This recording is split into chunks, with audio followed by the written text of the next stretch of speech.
이제 우리 하나님 말씀은 디모데후서 1장입니다. 신약 성경 디모데후서 1장 1절부터 5절입니다. 신약 성경 343페이지에 있습니다. 신약 성경 343페이지에 있는 디모데후서 1장 1절부터 5절까지 말씀입니다. 1절 제가 먼저 있습니다. 하나님의 뜻으로 말미암아 그리스도 예수 안에 있는 생명의 약속대로 그리스도 예수의 사도된 바울은 사랑하는 아들 디모데에게 편지하노니 하나님 아버지와 그리스도 예수 우리 주께로부터 은혜와 긍휼과 평강이 내게 있을지어다. 내가 밤낮 간구하는 가운데 쉬지 않고 너를 생각하여 청결한 양심으로 조상적부터 섬겨오는 하나님께 감사하고 내 눈물을 생각하여 너 보기를 원함은 내 기쁨이 가득하게 하려 함이니. 같이 읽습니다. 이는 내 속에 거짓이 없는 믿음이 있음을 생각함이라. 이 믿음은 먼저 내 외조모 로이스와 내 어머니 유니게 속에 있더니 내 속에도 있는 줄을 확신하노라. 아멘. 지금 저희 교회에서 진행되고 있는 그 마드 와이즈라고 그 어머니들을 대상으로 한 그 프로그램이 있습니다.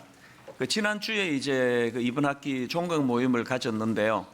이제 그때 그 한 어머니가 그 간증을 하셨는데 그 앞부분만 또 일부만 제가 좀 발췌해서 인용해 드리려고 합니다. 제 눈에 제 아이는 모든 면에서 잘못되어 가는 것 같았지요. 겉으로는 아이의 잘못된 행동을 다그쳤지만 속으로는 모든 것이 제 탓 같았습니다. 거의 매일 찌푸린 표정으로 아이의 존재를 못마땅하게 여기고 조금만 제 성에 차지 않는 행동을 하기 시작하면 불같이 화를 내고 아이를 경멸했습니다. 입에 담지 못할 정도의 말을 내뱉기도 하고 아이를 공포로 몰아넣고 무서워서 달려드는 아이를 외면하며 제 분을 사귀지 못해 아이를 한 번 더 거절하기도 했습니다. 심하게 아이를 몰아치는 제 자신을 보면서 죄책감은 더욱 깊어졌고 점차 제 자신을 혐오하게 되었습니다. 그럼에도 불구하고 바뀌지 않는 제 모습에 지쳐갔고 어떻게 아이를 키워야 하는지 혼란스러웠습니다. 이게 어떤 상황인지 애 키워보신 분은 다 아실 거 아닙니까? 이 감당하기 어려운 그 자녀 양육의 무게감 때문에 이렇게 이제 점점 그 낙심하고 있던 그런 상황인데요. 근데 그 다음 한번 들어보십시오. 마드 와이즈를 신청하고 안내 문자를 받았는데 일과 예습을 꼭 해오라고 하는데 시작부터 부담스러웠습니다. 이렇게 부담으로 시작했는데 기록된 문제를 풀기 위해 말씀을 찾으려고 성경을 펴면서 하나님의 예비하심에 입이 쩍 벌어졌던 기억이 생생합니다. 성경 안에 제 혼란스러움을 씻어줄 말씀이 가득했습니다. 빈칸이 채워지는 게 아쉬울 정도로 매주 하나님의 말씀으로 채워지는 은혜에 제 영혼은 춤을 추기 시작했지요. 어떤 날은 지나온 잘못이 떠올려 회개의 눈물을 흘렸다가 어떤 날은 새롭게 품게 하시는 소망의 기쁨의 찬양을 불렀다가 그렇게 먼저 말씀으로 저를 다독이고 감싸주시고 다듬어가 주셨습니다. 많은 여성이 삶의 무게에 눌린 채 자신의 삶을 통제할 수 없다고 느낀다. 당신도 그러한가? 이런 질문 앞에 그동안 내가 하나님을 믿는다고 하면서 내 삶의 전적인 주도권을 내어놓지 않았구나 깊이 깨달았습니다. 그리고 내 삶에 대한 권리 포기로 자유함이 찾아옴을 느꼈습니다. 하나님을 신뢰하는 단계를 주문처럼 외우며 진정한 평안을 구했습니다. 왜 내 안에는 평안이 없을까? 난 우리 아들에게 잘못하는 줄 알면서 왜 잘못된 행동을 반복하는가? 남편도 점점 지쳐가는데 정말 이 세상에 내 편 하나 없는 것 같이 외로웠습니다. 전능하신 나의 하나님은 그 시점에 나 자신을 돌아보게 하셨습니다. 이제까지 아이한테 잘못된 행동을 또 심한 말을 하고 때리고 상처 준 것을 회개하게 하셨습니다. 그러자 아이한테 정말 사과하고 싶은 말이 생겼습니다. 하나님이 창세전에 그리스도 안에서 택정하신 제 자신을 사랑하지 못한 죄였습니다.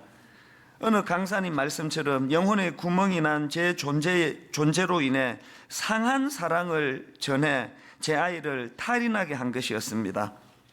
늘 자신을 질책하고 자기 혐오와 무능감에 빠져 있는 저를 마주하는 것만으로 제 아이는 고통스러웠을지 모릅니다. 그런데도 엄마라고 다가오고 또 다가왔던 아이를 생각하니 하나님이 지켜주셨음을 고백하지 않을 수 없습니다.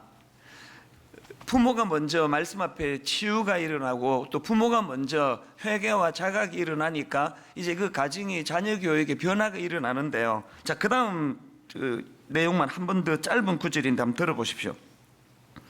하나님은 나를 바꾸라고 먼저 말씀하지 않으셨습니다. 당신의 보호와 사랑을 받아들이라고 말씀하셨습니다. 내가 얼마나 너를 사랑하는지, 내가 어떻게 너를 기억하는지, 내가 얼마나 내 고통에 함께 아파하는지, 그리고 무엇으로 죽어가는 나를 다시 살리기로 작정하셨는지 정확하고 단호하게 일깨워 주셨습니다. 바로 십자가 사랑이었습니다. 마침 고난주간을 지나오면서 너무나 분명하게 제 삶에 그 사랑이 자리 잡기 시작했습니다. 몰랐던 건 아닌데 하나님의 말씀이 제 삶에 침투해 들어오는 게 너무나 놀랍고 신기했습니다. 아마도 안다고 착각했던 것 같습니다. 저는 그 사랑이 얼마나 위대하고 아름다운지 몰랐었습니다. 저는 이 간증문을 읽으면서 사실 우리 부모들도 다 약한 존재 아닙니까? 약해서 상처를 받고 약해서 내가 받은 상처를 그 아이에게 전수시키는 이런 우를 범하는 게 이게 오늘 이 땅에서의 대부분의 가정의 모습인데요. 이분이 표현했던 것처럼 다 안다고 착각했지만 사실은 알지 못하는 그 위대한 십자가의 사랑, 이 십자가의 사랑으로 아까 그 어머니가 말이 뭡니까? 하나님은 내 허물을 다그치지 않고 네가 변해야 된다고 그렇게 몰아세우지 않으시고 먼저 십자가 사랑으로 그 어머니에게 사랑이 회복되도록 하시니까 그 받은 십자가 사랑이 악순환을 선순환으로 바꾸어 주더라는 그 얘기거든요. 저는 오늘 이 예배를 드리고 있는 우리 부모님들이 무엇보다도 먼저 아는 것 같지만 모르고 있는 그 십자가 사랑을 많이 깨닫고 누리게 되시기를 바랍니다. 하나님으로부터 이것들을 많이 누리게 되면 애쓰지 않아도 저절로, 그런 얘기 여러분 아시잖아요. 용서를 맛본 사람만이 할 수 있는 게 용서고 사랑은 경험해 본 사람만이 할 수 있는 거라고. 우리가 이 사랑을 많이 누리고 경험하게 되면 우리 자녀들을 향했던 울분이나 분노나 이런 악순환이 다 치료될 줄로 믿습니다. 이런 점에서 저는 오늘 본문의 주인공 그 디모데, 이 디모데의 외할머니 로이스와 어머니 유니게, 이 그 두 분이 참 귀하게 이렇게 다가오는데요. 오늘 이 두 분의 이 모습을 보면서 그런 외할머니와 그런 믿음의 어머니를 만났던 디모데가 누렸던 많은 그 혜택들, 그래서 제가 오늘 이 부분을 좀 살펴보면서 이제 우리 자녀들도 디모데가 누렸던 그 많은 만남의 축복들, 이것들을 좀 누렸으면 하는 마음을 나누기를 원하는데요. 오늘 본문의 주인공 디모데가 누렸던 그 만남의 축복으로 인한 그 두 가지 복을 좀 우리 자녀들을 향한 축복으로 삼기를 원하면서 좀 나누어 보기를 원하는데요. 자, 디모데가 경험했던 두 가지 복 중에서 첫 번째가 뭐냐? 영적인 멘토를 만나는 복을 디모데는 누렸다는 사실입니다. 오늘 본문의 주인공 디모데가 누렸던 복 중에서 가장 큰 복은 그 바울이라고 하는 위대한 인물을 만날 수 있었고 그 위대한 인물을 스승으로 모실 수 있었다는 사실입니다. 사도행전 16장 1절에 보니까 바울이 드베와 루스드라에도 이름에 거기 디모데라 하는 제자가 있으니 그 어머니는 믿는 유대 여자요 아버지는 헬라인이라. 바울이 디모데는 내 제자다, 그렇게 이렇게 공적으로 이것을 인정하는 것을 볼 수 있는데요. 그냥 제자 정도가 아니고요, 사랑을 정말 많이 받았던 제자입니다. 오늘 본문 1절과 2절에도 보니까 말씀을 읽기 시작합니다. 하나님의 뜻으로 말미암아 그리스도 예수 안에 있는 생명의 약속대로 그리스도 예수의 사도된 바울은 사랑하는 누구에게 편지 쓴다고요? 아들 디모데에게. 그 디모데를 지금 아들이라고 이렇게 표현하는 이 바울의 그 편지 속에 그 바울을 향한 그 애틋함이 그 묻어 있는 거 아닙니까? 고린도전서 4장 17절에도 똑같은 내용이 나옵니다. 이로 말미암아 내가 주 안에서 내 사랑하고 신실한 아들 디모데를 너희에게 보내었노니, 여기 보니까 그 아들이라고 부를 만큼의 친밀감으로 끝나는 게 아니라 그의 신실함을 인정하는 거예요. 누구에도 앞에서도 나는 이 제자 디모데를 나는 자신 있게 추천할 수 있다, 그런 인정을 받았던 인물이 디모데라는 사실입니다. 그 오늘 본문 3절과 4절에도 보면은 이런 그 디모데를 향한 바울의 애틋함이 그대로 녹아 있는 걸 볼 수 있는데요. 3절을 보십시오. 내가 밤낮 간구하는 가운데 쉬지 않고 너를 생각하여 청결한 양심으로 조상적부터 섬겨오는 하나님께 감사하고, 또 그런가 하면 4절입니다. 너의 눈물을 생각하여 너 보기를 원하면 내 기쁨이 가득하게 하려 함이니. 여러분 마음이 좀 이렇게 허하고 지금 바울처럼 그 로마 감옥에 잡혀서 이제 처형 당할 날이 멀지 않았겠구나, 이런 걸 직감적으로 느끼고 있는 절체절명의 위기가 있을 때 여러분 누구가 떠올려지고 내가 그 사람을 보면은 내 마음에 위로가 될 것 같은데, 그런 존재가 있지 않습니까? 바울에게 디모데가 바로 그런 존재였다는 거예요. 여러분 우리가 우리 아이들을 위해서 기도할 때 이 기도를 빠뜨리면 안 되는 거 아닙니까? 하나님, 우리가 그래도 어릴 때부터 이 아이를 신앙으로 기르고 있는 예수 믿는 가정인데 우리도 이 자녀들을 제대로 잘 양육해야 되겠지만, 하나님 우리 아들이 우리 딸이 일평생 동안에 저들이 만남의 축복을 누리기를 원합니다. 바울과 같은 위대한 인물을 만나기를 원합니다. 만날 뿐만 아니라 그 위대한 바울이 이토록 친밀감을 느끼고 인정해주는 그런 아들이, 그런 딸이 되게 인도하여 주시기 원합니다. 하루도 빼놓지 않고 하셔야 될 기도가 저는 바로 이 기도라고 생각합니다. 그리고 제가 오늘 본문에서 주목하는 게 뭔가 하면은요, 3절을 다시 한번 보십시오.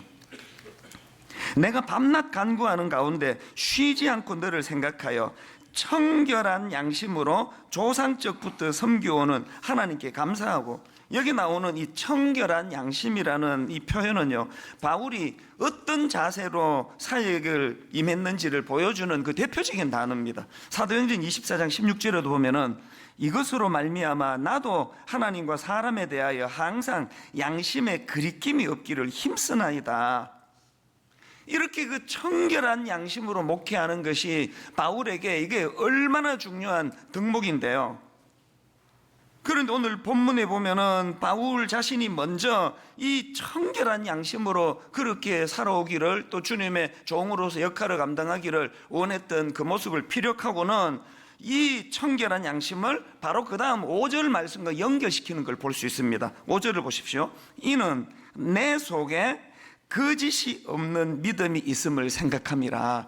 이 말을 하고 싶어서 바울이 나는 청결한 양심으로 그렇게 살아왔다, 그렇게 목회해왔다, 이걸 지금 표현하는 거거든요. 여기서 느껴지는 뉘앙스가 뭡니까? 디모데가 바울을 스승으로 삼고 그를 따랐을 뿐만 아니라 바울이 가지고 있었던 그 소중한 영적인 자산을 전수받고 있다는 걸 표현하고 있는 거 아닙니까?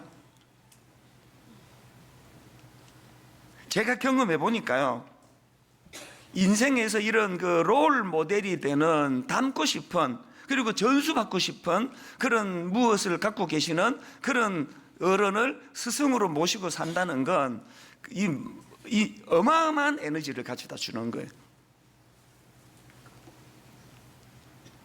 제가 옥하는 목사님을 만나고 만 10년 동안 목사님 밑에서 그 목회를 지켜보면서 꿈에도 소원인 것이 그 옥하는 목사님의 그 청결한 양심으로 해오셨던 그 목회를 담고 싶은 거예요. 흉내라도 내고 싶은 거예요. 그래서 뭐 그때도 그랬고 지금도 그렇고 가끔 가다가 이찬수 목사님이 옥하는 목사님을 좀 닮았다 이런 이야기를 듣는 것이 내 평생의 가장 큰 영광이거든요. 그런 말을 뭐 인사로 그 상대방이 그냥 예의를 갖추어서 하는 말이라 할지라도 저는 그런 말 듣기를 원하거든요. 그 옛날에 그 분당에듯이 교회를 개척하고 초기에 옥하는 목사님을 이제 만나 뵙고는 이제 두른두른 이제 대화하다가 이제 그런 이야기를 했거든요. 목사님 가끔씩 저보고 옥 목사님 닮았다는 이야기를 성도들이 하는 소리가 있습니다. 그랬더니 목사님이 바로 이어서 숨도 안 쉬고 하신 말씀이 난 젊었을 때 잘생겼었는데 그런 말씀에도 조금도 뭐 상처가 되지 않고요. 내 속으로 뭐지 외모를 갖고 얘기하는 거 아닌데 목사님 지금 돌아가신 지 시간이 꽤 지나셨지만요. 여전히 저는 가끔씩 설교를 하다가 보면은 여기 뒤에 목사님이 서 계시는 것 같은 느낌을 받습니다. 성령님이 그렇게 인도하셨으리라고 저는 믿는데요. 헛된 소리가 새어나오지 않도록 성령님이 배려해 주시는 거라고 저는 믿거든요. 지금 이 땅에 계시지 않는 스승이지만 그분이 추상 같은 꾸지람을 하실 것 같은 그런 긴장을 가지고 목회할 수 있다는 것은 여러분 제가 담임 목사가 돼 보니까요. 뭐 어느 부교역자가 또 뭐 어느 장로님이 회개하시오. 당신 그렇게 목회하면 안 돼요. 그렇게 지적해 줄 수 있는 분들은 별로 없습니다. 그럴 때 저에게 돌아가신 제 스승님이 요 뒤에 서 계시는 것 같은 느낌을 가지고 설교할 수 있는 그것은 저에게 이거는 말로 다 할 수 없는 축복 중에 축복 아닙니까? 저는 우리 아들이 우리 딸이 제가 누리는 이 복을 누리게 되기를 바랍니다. 사람이 경거망동하는 거는 겁나는 데가 없을 때 하는 거 아닙니까? 돌아가신 그 어른이 내 스승 되시기 때문에 추상 같은 꾸지람으로 저를 꾸짖을 것 같은 그런 긴장감을 가지고 그렇게 목회를 할 수 있다는 것, 이거는 제가 누렸던 그동안의 많은 복 중에서 가장 큰 복 중에 하나라고 저는 확신하고 있습니다. 제가 늘 강조하는 게 뭔지 아시죠? 세상에서 우리 목사님들 중에 가장 불쌍한 목회자 또 목사님 전사님들은요 본계 없는 사람들이에요.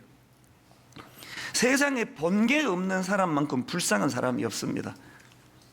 LA에 가보니까 정말 가슴 아픈 실력도 있고 똑똑한 그 젊은 목회자들이 이렇게 혼미한 상태에 빠져 있는 것을 보면서 왜 저럴까 이해를 못했는데 내가 발견한 건 그거 아닙니까? 저 똑똑한 젊은 목회자들이 본게 없습니다. 목회를 어떻게 하는 거고 성도를 어떻게 대하는 거고 하나님 앞에 어떤 자세를 가져야 되고 그건 책 읽고 또 배울 수 있는 거겠지만 스승을 만나고 앞서가는 그 스승이 하는 것을 보면서 흉내내면서 그렇게 습득하는 게 교육 아니겠습니까? 오늘 본문에 이 디모데를 보면서 바울을 만나고 바울의 목회를 배우고 바울의 청결한 양심이 그대로 디모데에게 전수되고 있는 그 모습을 보면서 오늘 우리와 또 우리의 자녀들에게 이런 만남의 축복이 있기를 주님 이름으로 축복합니다. 그런가 하면은 디모데가 경험한 두 번째 복이 뭐냐 하니까요, 앞에서 말씀드렸듯이 그는 어릴 때부터 믿음의 할머니와 어머니를 만났기 때문에 조기 신앙 교육이 가능했다는 사실입니다. 사도행전 16장에 보면은 디모데의 아버지는 헬라인이라고 이야기합니다. 그래서 아마 추측건데 그 비신자였던 것 같고요. 그런가 하면은 그의 어머니와 외할머니는 믿음이 돈독했던 유대인이었다고 그렇게 기록을 하고 있습니다. 오늘 본문 5절에도 보니까 이는 내 속에 거짓이 없는 믿음이 있음을 생각함이라. 그 디모데에게 거짓 없는 믿음이 어떻게 생겼는가? 그 다음에 이렇게 필요합니다. 이 믿음은 먼저 내 외조모 로이스와 내 어머니 유니게 속에 있더니 내 속에도 있는 줄을 확신하노라. 이 5절 말씀이 우리 부모들 정신을 번쩍 들게 하는 말씀 아닙니까? 그 아들이 어떻게 그 스승으로부터 네 속에 거짓 없는 믿음이 있다 이런 평가를 받게 됐느냐? 그 평가를 받게 된 근원적인 요인이 뭐냐 하니까, 먼저 네 외조모 로이스와 네 어머니 유니게 속에 그 믿음이 있었고, 그 믿음을 어릴 때부터 네가 전수받는 복을 누렸기 때문이다. 5절에서 그 얘기를 하고 있는 거거든요. 그런가 하면 디모데후서 3장 14절 15절에도 보십시오. 그러나 너는 배우고 확신한 일에 거하라. 너는 내가 누구에게서 배운 것을 알며 또 어려서부터 성경을 알았나니 성경은 능히 너로 하여금 그리스도 예수 안에 있는 믿음으로 말미암아 구원에 이르는 지혜가 있게 하느니라. 존 스토트 목사님은 이 구절을 설명하면서 칼빈 주석을 인용하는데요, 그 내용을 한번 들어보십시오. 디모데가 그의 어머니의 젖과 더불어 경건을 빨아들일 수 있는 그러한 방법으로 어릴 적부터 양육받았다. 육신의 그 생명을 연장하기 위하여 그 어린 젖먹이가 어미 젖을 먹는 것과 동시에 그 무게와 똑같이 그 어머니에 가지고 있던 경건을 빨아들였기 때문에, 이건 너무너무 부러운 거 아닙니까? 우리가 아이들에게 육신의 건강을 위하여 그 어머니의 그 모든 소중한 영양을 표현하는 그 젖만 물리는 것이 아니라, 그 우리 자녀들에게 부모의 경건을 물릴 수 있는, 이게 왜 중요합니까? 신명기 6장 7절에 보니까 내 자녀에게 부지런히 가르치며 집에 앉았을 때에든지 길에 행할 때에든지 누웠을 때에든지 일어날 때에든지 이 말씀을 강론할 것이며, 지금 디모데가 외조모 로이스와 그 어머니 유니게 속에 있던 그 믿음을 어떻게 전수받았느냐? 어려서부터 성경을 알았다는 거예요. 그 외할머니가, 그리고 그 어머니가 기회 있을 때마다 자기가 갖고 있던 이 성경의 말씀을, 구약이겠죠, 그 성경 말씀을 계속 가르치고 인용했기 때문에 그 부모의 믿음이 디모데에게 전수가 될 수 있었다. 여러분이 잘 아시는 요수아 4장에 보면은 이제 이스라엘 백성들이 그 홍해를 건너고 그 긴 광야를 배회하고 난 다음에 드디어 이제 요단강을 건너서 꿈에도 그리던, 그야말로 꿈에도 그리던 목적지 가나안에 이제 도달을 하는데요. 그런데 여러분, 하나님께서요, 이렇게 이스라엘 백성들이 요단강을 딱 건너는 그 지점에서 뭘 명령하는지 아십니까? 돌 12개를 취해가지고 기념비를 세우라는 겁니다. 자, 요수아 4장 3절입니다. 그들에게 명령하여 이르기를 요단 가운데 제사장들의 발이 굳게 선 그곳에서 돌 12를 택하여 그것을 가져다가 오늘 밤 너희가 유숙할 그곳에 두게 하라 하시니라.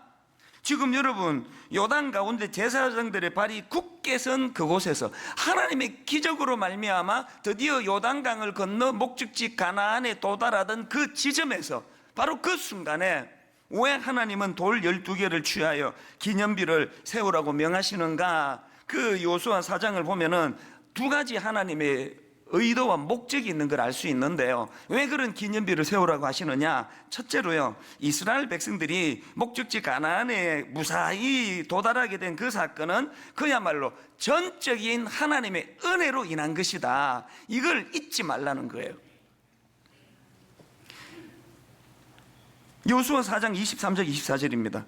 너희의 하나님 여호와께서 요단 물을 너희 앞에서 마르게 하사 너희를 건너게 하신 것이 너희의 하나님 여호와께서 우리 앞에 홍해를 말리시고 우리를 건너게 하신 것 같았나니, 이는 땅의 모든 백성에게 여호와의 손이 강하신 것을 알게 하며 너희가 너희의 하나님 여호와를 항상 경외하게 하려 하심이라 하라. 여러분 내면에는 하나님이 어떤 은혜로 내가 여기까지 올 수 있게 했던지 그 기념비가 있습니까? 그 기념비만 들어보면서 내가 똑똑하고 내가 잘나고 내 주먹이 그냥 강력해서 이렇게 된 거 아니다. 저는 제 마음 안에 이 기념비가 허물어지는 날, 분당 우리 교회가 무너지는 날이라고 생각합니다. 담임 목사인 제 마음 안에서 분당 우리 교회의 이 16년 여기 오는 과정은 그야말로 전적인 하나님 은혜다. 하나님의 은혜 아니고는 이런 일이 불가능하다. 이 제 마음의 기념비가 허물어지지 않도록 여러분 기도해 주셔야 돼요. 그런가 하면은 우리 마음에 이 은혜를 잊지 말라는 기념비를 왜 세워야 되느냐? 두 번째는요, 이스라엘 백성들로 하여금 기념비를 세우라시는 하나님의 마음의 의도 속에는 네 믿음뿐만 아니라 다음 세대 자녀도 교육하라는 거예요. 여호수아 4장 6절 7절입니다. 이것이 너희 중에 표징이 되리라. 후일에 너희의 자손들이 물어 이르되 이 돌들은 무슨 뜻이냐 하거든 그들에게 이르기를 요단 물이 여호와의 언약궤 앞에서 끊어졌나니 곧 언약궤가 요단을 건널 때에 요단 물이 끊어졌으므로 이 돌들이 이스라엘 자손에게 영원히 기념이 되리라 하리라. 하나님은요, 우리 부모 세대가 경험한 은혜가 우리 부모 세대로 단절되지 않고 이것이 자녀 세대로 흘러가기를 원하십니다. 오늘 지금 대한민국 교회들에게 가장 위기가 바로 이거 아닙니까? 이렇게 믿음 좋은 부모들이 많이 모여 있는 대한민국이지만 그 믿음이 자녀들에게 전수가 잘 되지 않는, 그래서 사사기에 나오는 유명한 말씀, 다음 세대가 아니라 다른 세대가 돼버린 이 현실, 딱 이게 오늘 우리의 현실 아닙니까? 저는 이런 차원에서 여러분에게 묻습니다. 여러분의 가정은 위기 때 함께 하신 그 하나님을 기념하는 기념비가 놓여져 있습니까? 여러분의 가정이 이 정도 그래도 살 수 있을 만큼 그 위기 속에서 하나님이 어떻게 인도해 주셨는지에 대한 기념비, 그래서 자녀들이 그 기념비를 보면서 그 은혜를 전수받을 수 있는 도구가 있습니까?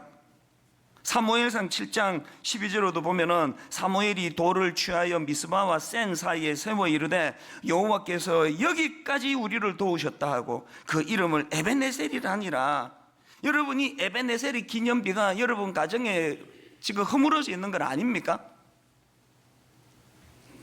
에벤에셀의 기념비가 세워져 있는 가정은요, 어지간한 어려움이 와도 애들도 당황하지 않아요. 왜? 이런 위기와 어려움 속에 하나님이 여기까지 우리를 도우셨다 하고 이 확신이 자녀들에게 전수가 되기 때문이거든요. 그래서 저는 우리의 신앙이 자녀들에게 잘 전수되기 원하는데요, 정말 우리 부모들이 이 믿음이 자녀들에게 전수되기를 원한다면 우리 부모들이 정말 해야 될 게 하나 있는데요, 그게 뭐냐? 주님을 향한 전적인 위탁이에요. 자녀 교육에 있어서 그 디모데가 누렸던 그 외할머니와 어머니의 그 믿음 전수의 복을 자녀도 누리기를 원하신다면 이제 여러분이 그 세상적인 관점과 기준으로 양육에 힘쓰던 이걸 다 내려놓으셔야 돼요. 그리고 하나님께 위탁하셔야 됩니다. 전적인 위탁. 그래서 여러분, 지난주 살펴보았던 에스겔 37장 3절 말씀 기억하십니까? 그가 내게 이르시되 인자야 이 뼈들이 능히 살 수 있겠느냐 하시기로 내가 대답하되 주 여호와여 주께서 아시나이다. 우린 몰라요. 이 아들이 지금 어떻게 되는 건지, 이 딸은 지금 뭐 이게 이 세상에 지금 뭐 어떻게 돌아가고 있는 건지, 뭐 온 대학가는 지금 뭐 거대한 동거촌이다 뭐다 이런 믿겨지지 않는 말들은 자꾸 들려지는데 이 뭐 우리 자녀들이 어떻게 돌아가고 있는지 우린 잘 모르겠다는 거예요.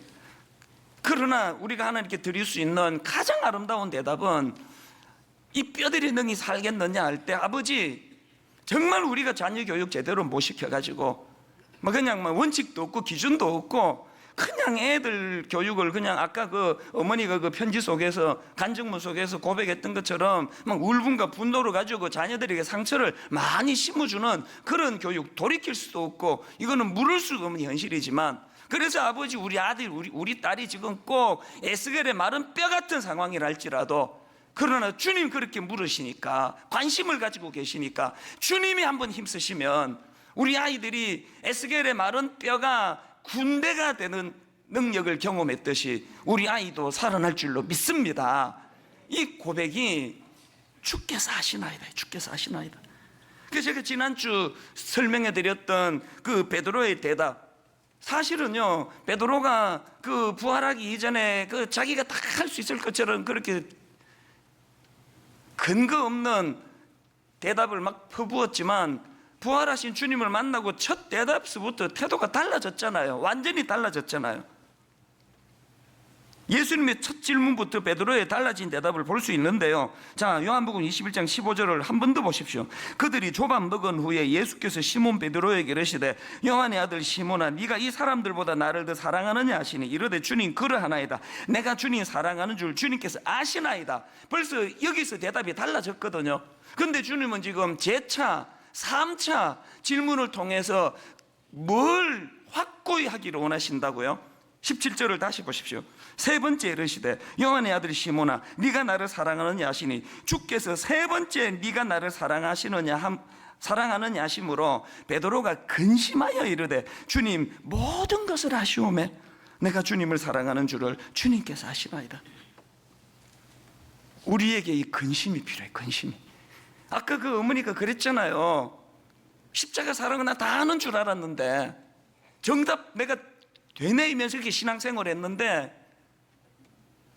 자녀 교육이 잘 안 통하더라. 그게 내 울분과 혈기가 자녀들에게 계속 흘러가는 이 가슴 아픈 현실을 경험하면서 말씀으로 십자가 사랑을 내가 들여다보니까 내가 아는 것 같았는데 사실은 내가 잘 모르고 있었더라.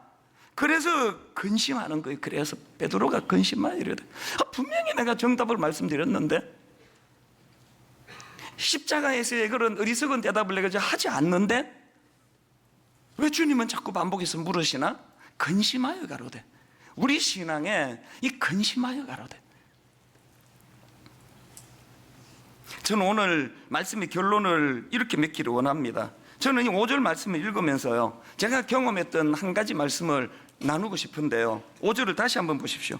이는 내 속에 거짓이 없는 믿음이 있음을 생각함이라. 이 믿음은 먼저 내 외조모 로이스와 내 어머니 유니게 속에 있더니 내 속에도 있는 줄을 확신하노라. 지금 외조모 로이스와 어머니 유니게의 믿음이 아들 디모데에게 어떻게 전수되고 있는지 이게 그냥 불러 앉혀가지고 하루에 1시간씩 성경 공부시켜가지고 되는 게 아니에요. 여러 번 말씀드렸지만 저는 저희 부모로부터 뭐 한 푼 물려받을 유산 없는 가난한 가정에서 자랐고 지금도 뭐 우리 어머니를 통해서 내가 받을 게 하나도 없습니다만 나는 전 세계에서 가장 놀라운 유산을 물려받았다고 생각하는 사람이에요. 같은 목회자의 길을 걸어가셨던 제 아버지는 당신의 연약함을 가리고 감추고 인위적인 어떤 그런 술수로 목회하지 않으시고 그 연약함을 하나님 앞에 가져가시던 그런 본을 저에게 보여주셨고요. 그런가 하면은 저희 어머니는 여러 번 말씀드렸죠. 제 어린 시절에 어머니의 모습은 딱 두 모습밖에는 기억이 안 나요. 성경 보고 계시거나 어깨를 덜썩덜썩 하면서 기도하고 계시거나 그리고 비가 오나 눈이 오나 새벽 기도를 빠지지 않고 늘 한결같이 눈물로 새벽에 저를 위해 기도하시던 그 어머니의 모습이요. 그래서 연세가 드시면 드실수록 막 로마서 전장을 줄줄줄줄만 다 외우시고요. 이 11번째 성경을 쓰셨답니다.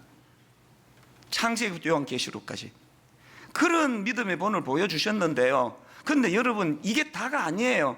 그게 다가 아닌 게요. 저는 이런 어머니의 종교적인 행위에도 감동을 받았지만요. 제가 우리 어머니에게 요즘 이제 환갑을 바라보는 제 나이, 어머니에게서 감동이 점점 진해지는 한 가지가 있습니다. 믿음의 사람은 어떻게 살아야 되는가를 입술을 통해서 보여주셨는데 저는 저희 어머니가요. 평생에 누구 욕하는 거를 내가 들어본 적이 없습니다. 하다못해 그 TV 보면서 쟤는 뭐 연기를 왜 저렇게 해? 이런 얘기도 난 들어본 적이 없습니다. 교회에 무슨 권사는 왜 저 모양이야? 그 목사는 왜 설교 이렇게밖에 못해? 단 한 번도 들어본 적이 없어요. 두 번째로 제가 우리 어머니에게서 들어본 적이 없는 게 거짓말이에요. 저는 내가 기억하는 한 단 한 번도 거짓말하는 걸 내가 본 적이 없습니다. 완벽하게 저를 속이셨거나 안 들키는 거, 진짜로 그런 삶을 사셨거나. 그 사춘기 시절에 그 중학교 1학년, 2학년 이럴 때 이제 딱 그때는 가정집에 전화기가 딱 그 마루에 한 대밖에 없던 시절 아닙니까? 그래서 이제 전화벨이 울리면 그 전화 받기 싫을 때가 있잖아요. 사춘기 때. 그러면 이제 내 친구라는 느낌이 들면 어머니가 전화를 받으시면 옆에서 이제 없다 그러세요, 없다 그러세요. 그렇게 막 이렇게 신용을 하면서 부탁을 하거든요. 없다 그러세요. 그러면 어머니는 가만히 계세요. 전화기를 들고. 그러더니 한 3초 지나가지고 힘이 하나도 없는 소리로 전화 받아라. 지금 이러고 있는데 전화기를 툭 건네면 그 얼마나 짜증 나는지 아세요, 그거? 그 마지못해 전화를 받고 끊고 나면은 분노가 제대로 폭발하는 거죠. 어머니 없다고 그러라고 그러는데 왜 바꿔주시느냐고, 왜? 내가 지금 없다 그러라 그러지 않으셨냐고. 그럴 때마다 우리 어머니가 한결같이 하셨던 겸연쩍은 대답은 이거였습니다. 있는데 어떻게 없다고 그러니. 저는요 그런 어머니가 너무 싫었습니다. 저렇게 융통성도 없고 꽉 막히고 맨날 그래갖고 손해보고 그 세상을 저래갖고 어떻게 사시려고 그러느냐고 너무 답답했어요, 사실. 그런데 여러분, 세월이 가면 갈수록요 눈물이 날 정도로 그 모습이 고마운 거예요.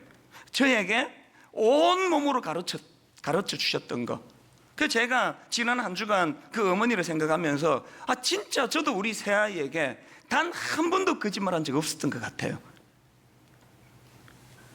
저녁 예배 마치고 계시는데 물어봐야 되긴 하는데요, 내 기억으로는 없습니다.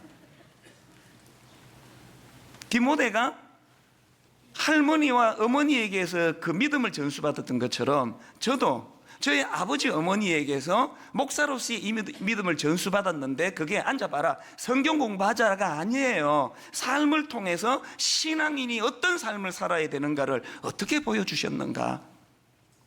만약에 우리 어머니가요 앉으면 성경 보고, 앉으면 성경 쓰고, 앉으면 성경 암송하고, 앉으면 기도하고 그런 모습을 보여서 온 교회 성도들에게 그렇게 존경받고 그러시면서 자식만 아는, 우리 엄마는 입에 거짓말을 달고 산다, 우리 엄마는 집에만 오면 사람 험담하기에 시간이 없는 사람이다, 그랬으면요 아마 제 교회를 떠났을지도 몰라요. 저런 역겨운 종교는 나는 믿고 싶지 않다 그랬을지 모르겠습니다. 5월은 가정의 달인데요, 오늘 이 말씀이, 그리고 또 맨 서두에서 그 젊은 어머니의 그 간정이 오늘 저와 여러분을 베드로가 그랬던 것처럼 근심하게 만들기를 바랍니다. 이거 이대로 괜찮은 건가? 아까 인용해 드렸던 그 젊은 어머니 간증 내용 한 번 더 읽어드리고 말씀을 마치기 원하는데요, 하나님은 나를 바꾸라고 먼저 말씀하지 않으셨습니다. 당신의 보호와 사랑을 받아들이라고 말씀하셨습니다. 내가 얼마나 너를 사랑하는지, 내가 어떻게 너를 기억하는지, 내가 얼마나 너의 고통에 함께 아파하는지, 그리고 무엇으로 죽어가는 나를 다시 살리기로 작정하셨는지 정확하고 단호하게 일깨워 주셨습니다. 바로 십자가 사랑이었습니다. 나를 먼저 바꾸라고 다그치지 않으시는 그 하나님, 그 하나님이 보여주시는 십자가 사랑, 이 십자가 사랑으로 부모인 우리가 먼저 변화를 경험하고 회복이 일어나고, 그 회복된 십자가 사랑을 우리 자녀들에게 전수시켜주는 그런 믿음의 부모가 되기를 주님 이름으로 축복합니다. 여러분, 우리 333번 찬양인데요, 십자가 그 사랑 멀리 떠나서 무너진 나의 삶 속에 잊혀진 주 은혜, 돌 같은 내 마음 어루만지사 다시 일으켜 세우신 주를 사랑합니다. 우리 가사를 생각하시면서 함께 찬양하기 원합니다. 십자가 그 사랑, 십자가 그 사랑, 멀리 떠나서 무너진 나의 삶 속에,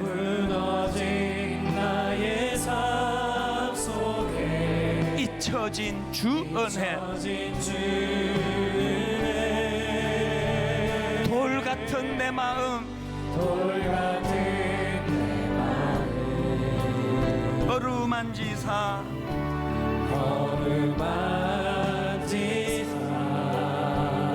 회복입니다. 다시 일으켜 세우신 주를 사랑합니다. 먼저 부모인 우리가 이 십자가 은혜, 주 나를 보호하시고 날 붙드시리. 나는 보배롭고 존귀한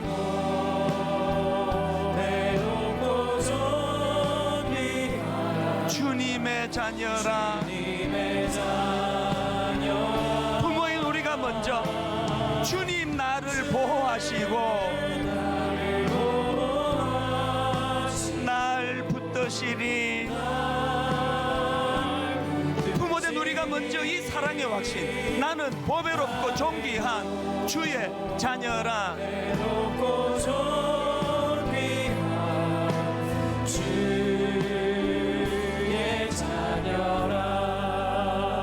여러분, 이제 이 찬양 한 번 더 부르면서 제가 잠깐 기도 드리고 이제 창립 16주년 기념 헌금 중증 장애인들을 위한 직업 적응 훈련 시설을 위시하여 우리 연약한 이웃을 위하여 쓰여지게 된 헌금, 저는 그렇게 생각합니다.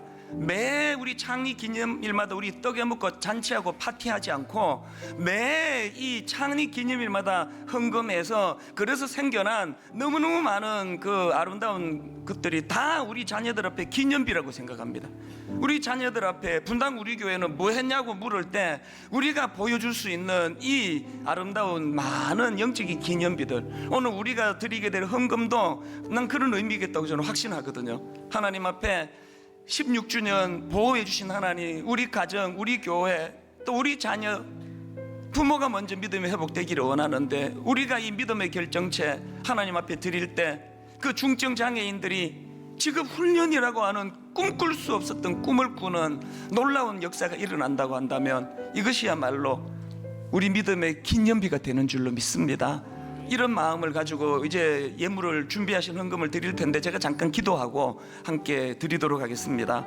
하나님 아버지, 분당 우리 교회를 16년 전에 이곳에 세워주시고 철부지 같은 부족한 종을 담임 목사로 세워주셨음에도 교회가 혼란 없이 여기까지 올 수 있었던 것은 에베네셀의 하나님, 종에게만 맡겨두지 아니하시고 전적으로 삼위 하나님의 인하심의 열매인 줄로 믿고 우리 마음의 기념비를 세워드리기를 원합니다. 평생의 이 기념비가 허물어지지 않도록, 그래서 우리 부모들은 먼저 전적인 하나님의 은혜였습니다 고백하게 하시고, 자녀들에게는 이 기념비가 믿음이 전수되는 도구가 되게 하여 주시옵소서. 주님 앞에 이 귀한 헌금을 드리려고 하는데 주님, 우리가 드린 이 헌금이 오병이어의 어린아이의 도시락이 될 수 있도록, 그래서 아버지 5,000명을 먹이고도 남는 기적의 열매가 나타나도록 인도하여 주시옵소서.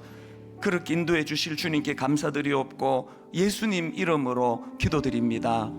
아멘. 우리 다시 한번 이 찬양 부르시면서 준비하신 헌금 하나님께 올려드리도록 하겠습니다. 십자가 그 사랑, 십자가 그 사랑, 멀리 떠나서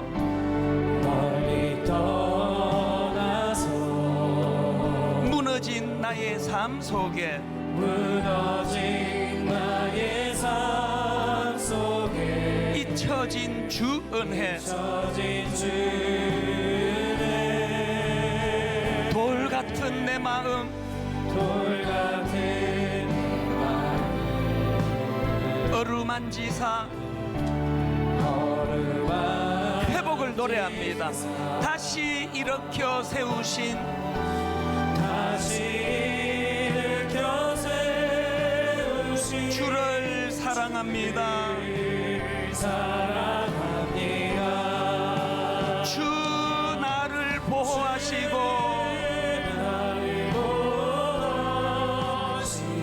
날 붙드시리. 나는 보배롭고 존귀한 주님의 자녀라.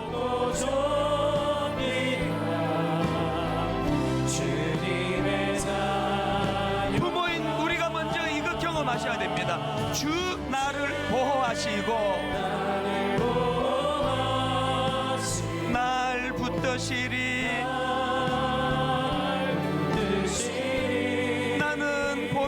존귀한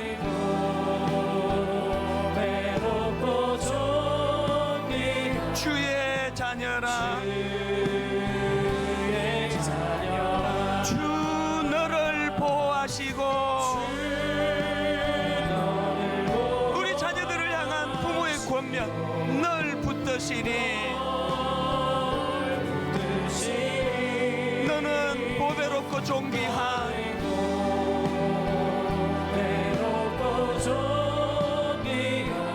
주님의 자녀라. 우리 아들 우리 딸 하나님 앞에 올려드리며 이렇게 선포합니다. 주님 너를 보호하시고 늘 붙드시니 너는 보배롭고 존귀한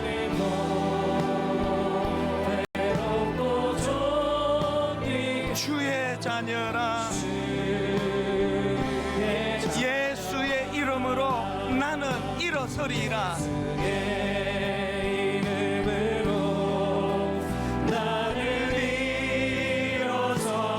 주가 주신 능력으로 나는 일어서리라. 원수가 날 향해 와도 쓰러지지 않으리. 주가 주신 능력으로 주가 주신 능력으로 주가 주신 능력으로 일어서리. 우리 다 자리에서 일어나셔서 예수의 이름으로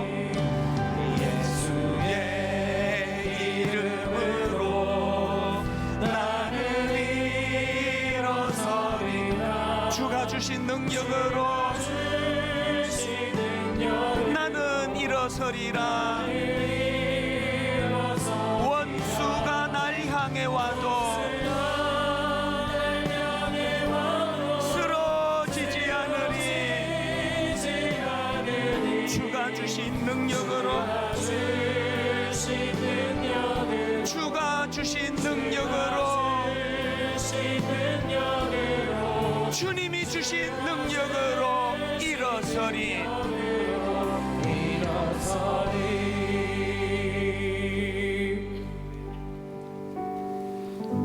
이는 내 속에 거짓이 없는 믿음이 있음을 생각함이라.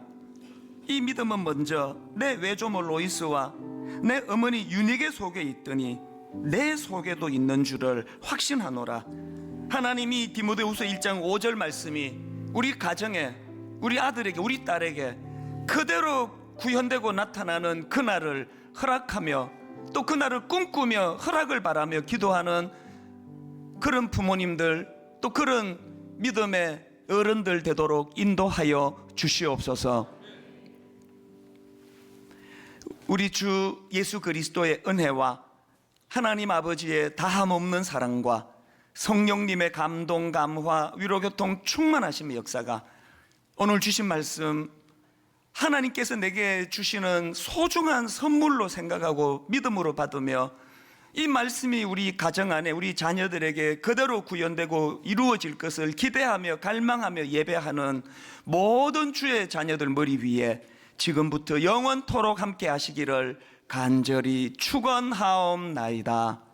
아멘.